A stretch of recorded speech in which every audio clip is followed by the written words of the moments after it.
नजर आना चाहिए, वो स्थिति पैदा होनी चाहिए। आज पूरी दुनिया को स्किल मैन पावर की बहुत बड़ी जरूरत है और भारत विश्व की इस आवश्यकता की पूर्ति के लिए अपने आप को सज्ज कर सकता है और उन आवश्यकताओं को पूरी कर करके दुनिया में अपनी एक जगह भी बना सकता है।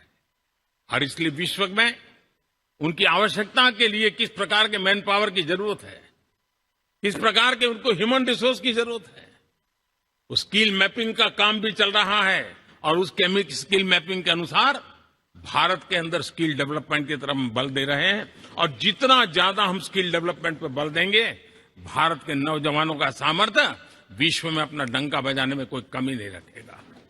और हिंदुस्तानी जहां गया है उसने अच्छाई की छाप छोड़ी है, कुछ कर गुजरने की छाप छोड़ी है। ये सामर्थ्य हमारे अंदर पहले से पड़ा हुआ है और हमारे पहले जो लोग गए हैं उन्होंने इससे छवि भी बना के रखी हुई है। आपने देखा होगा पिछले दिनों करीब 150 नर्सिंग कॉलेज एक साथ खोलने का निर्णय किया। पूरे दुनिया में बहुत बड़ी रिक्वायरमेंट है नर्सिंग की। हमारी बहन, हमारी बेटियां, हमारे बेटे उस क्षेत्र में दुनिया में पहुंच सकते हैं, आसानी से पहुंच सकते हैं। पूरे विश्व की जरूरत है और ये तो मानवता का काम है जिसमें हम पीछे नहीं रहेंगे। आज मेडिकल कॉलेजेस का इतना व्यापक रूप से निर्माण देश की आवश्यकता तो पूरी करनी ही करनी है, दुनिया की आवश्यकताओं में भी योगदान दे सकते हैं। कहने का तात्पर्य यही है, हर छोटी चीज पर बारीकी से ध्यान देते हुए, उस पर अपना ध्यान केंद्रित करते हुए हमें आगे बढ़ना है। हमें भविष्य के लिए सही समय पर सही फैसले भी लेने होते हैं। हम फैसलों को टाल नहीं सकते हैं।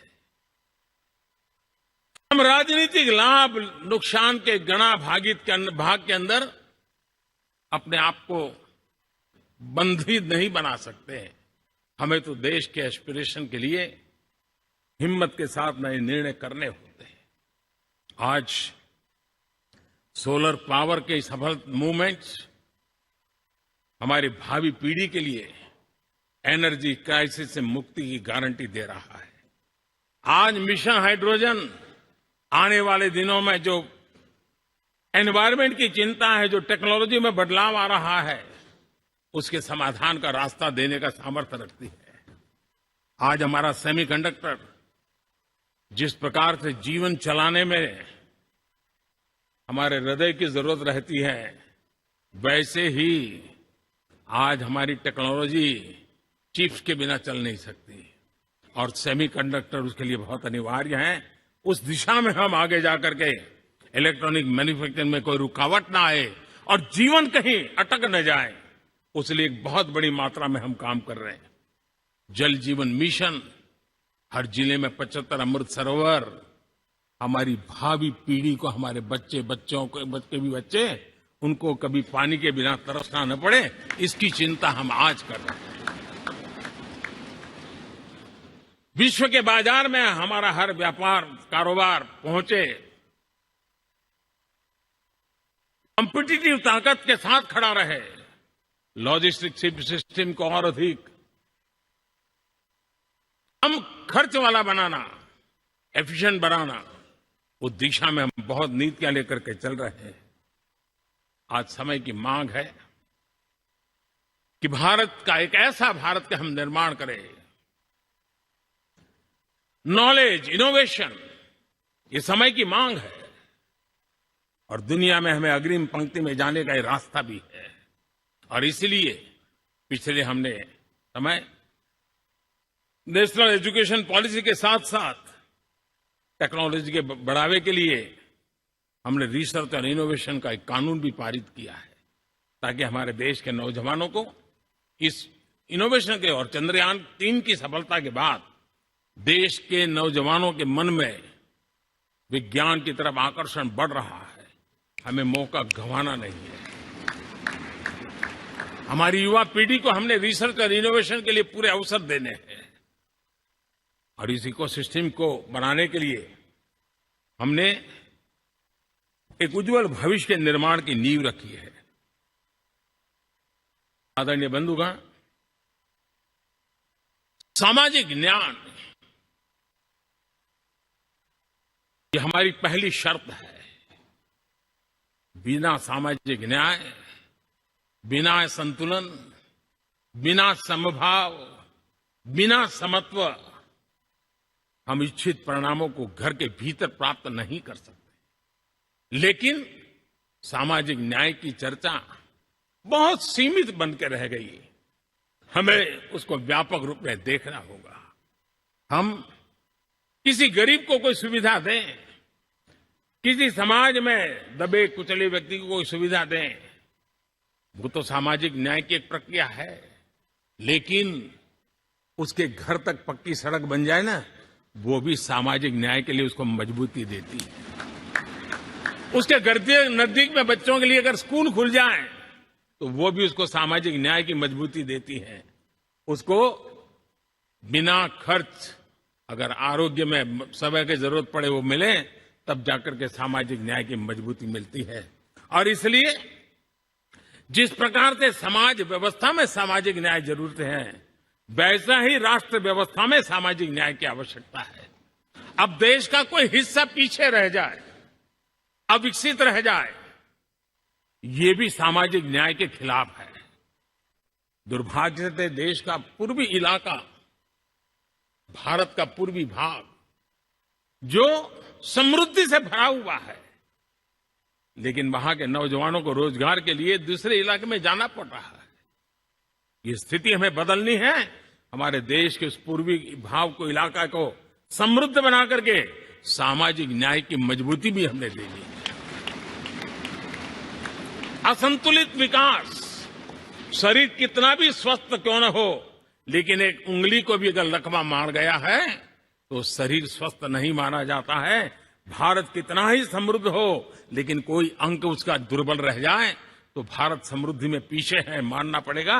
और इसलिए हम सर्वांगीण विकास के पक्ष में, सामाजिक न्याय की उस ऊंचाई को प्राप्त करने के पक्ष में, दिशा में हमें आगे बढ़ना है। चाहे पूर्वी भारत हो, चाहे नॉर्थ ईस्ट हो, हमें उन चीजों को प्राप्त करना। और उसी लिए जो रणनीति कितनी सफल हुई है, 100 एस्पिरेशनल डिस्ट्रिक्ट पर विशेष काम किया, नौजवान अफसरों को लगाया गया, एक स्ट्रेटेजी बनाई गई।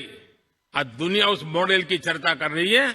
और आज 100 डिस्ट्रिक्ट, देश के कोने कोने में जो पीछे माने जाते थे, उसको बोझ मान लिया गया था। आज स्थिति ये बनी है कि 100 डिस्ट्रिक्ट अपने अपने राज्य में लीड कर रहे हैं, राज्य की एवरेज से भी ऊपर जा रहे हैं।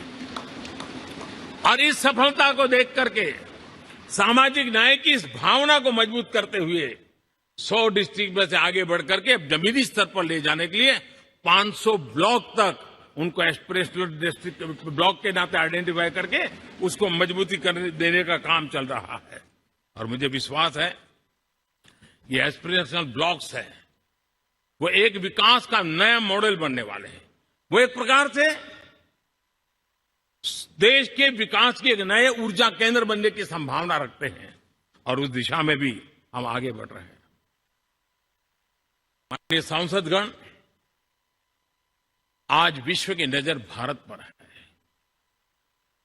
शीत युद्ध के समय हमारी पहचान कूटनिरपेक्ष देश के रूप में रही।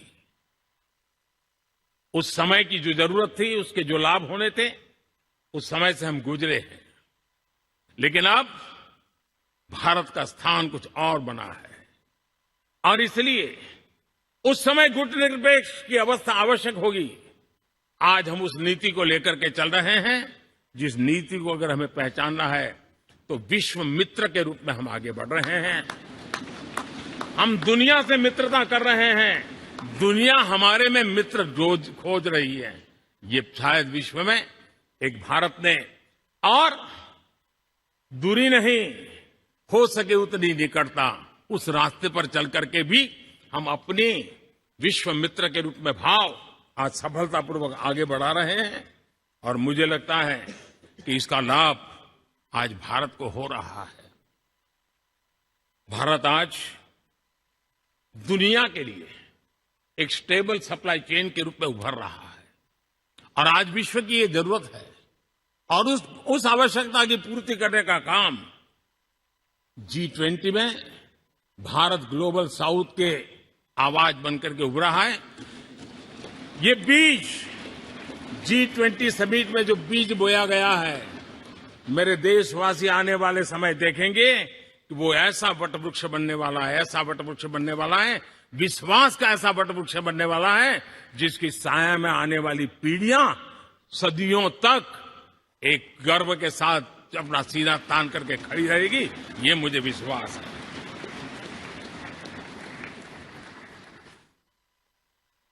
इस G20 में एक बहुत बड़ा काम हमने किया है, बायोफ्यूल अलायंस का। हम विश्व के नेतृत्व करते रहे, दिशा दे रहे हैं और विश्व को बायोफ्यूल अलायंस में दुनिया के सभी देश देखते ही देखते उसकी सदस्यता ले रहे थे और एक बहुत बड़ा आंदोलन खड़ा होने जा रहा है और जिसका नेतृत्व ये हमारा भारत कर रहा है। छोटे छोटे महाद्वीप, उनके साथ भी आर्थिक कॉरिडोर बनाने की दिशा में हमने बड़ी मजबूती के साथ कदम उठाए हैं। आदरणीय बंधुगण, आदरणीय उपराष्ट्रपति जी, आदरणीय स्पीकर महोदय, आज हम यहां से विदाई लेकर के नए भवन में जा रहे हैं, संसद के नए भवन में बैठने वाले हैं और ये शुभ है, गणेश चतुर्थी के दिन बैठ रहे हैं।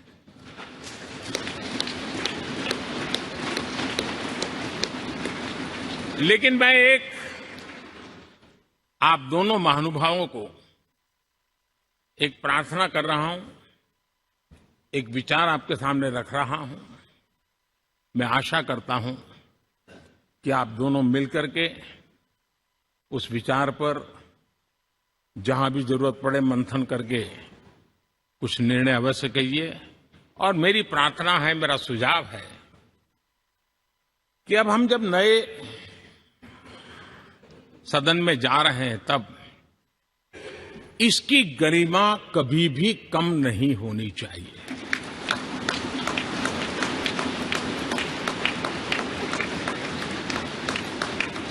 इसे सिर्फ पुरानी पार्लियामेंट कहकर के छोड़ दें, ऐसा नहीं होना चाहिए। और इसलिए मेरी प्रार्थना है कि भविष्य में अगर आप सहमति दे दोनों महानुभाव, तो इसको संविधान सदन के रूप में जाना जाए।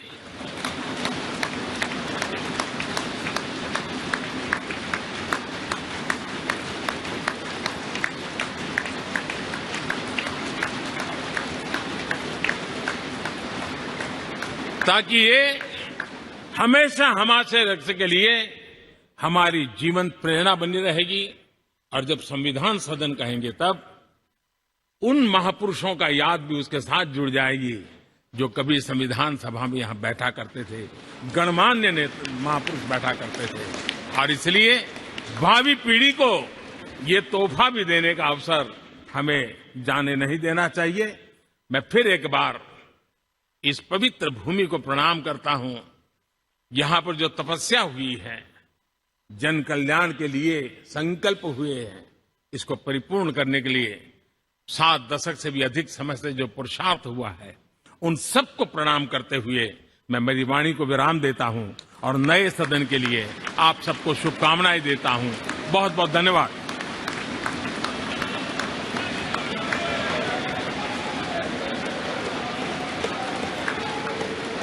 बहुत बहुत धन्यवाद मान्यवर। अब मेरा विनम्र निवेदन माननीय उपराष्ट्रपति जी एवं राज्यसभा सभापति श्री जगदीप धनखड़ जी से कि आप हम सभी का मार्ग प्रशस्त करें।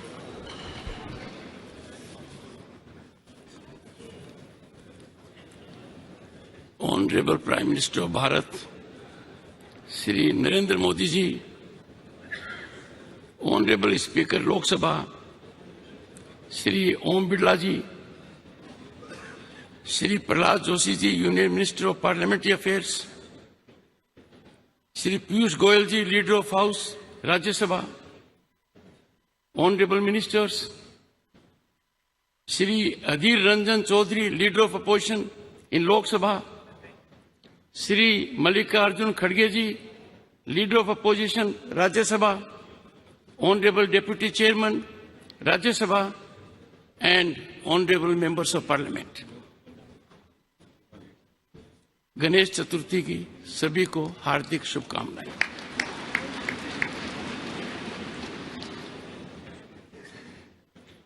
माननीय प्रधानमंत्री जी ने अचानक होमवर्क दे दिया और प्रधानमंत्री जी के बाद बोलना अपने आप में बहुत बड़ी चुनौती है। On this momentous occasion,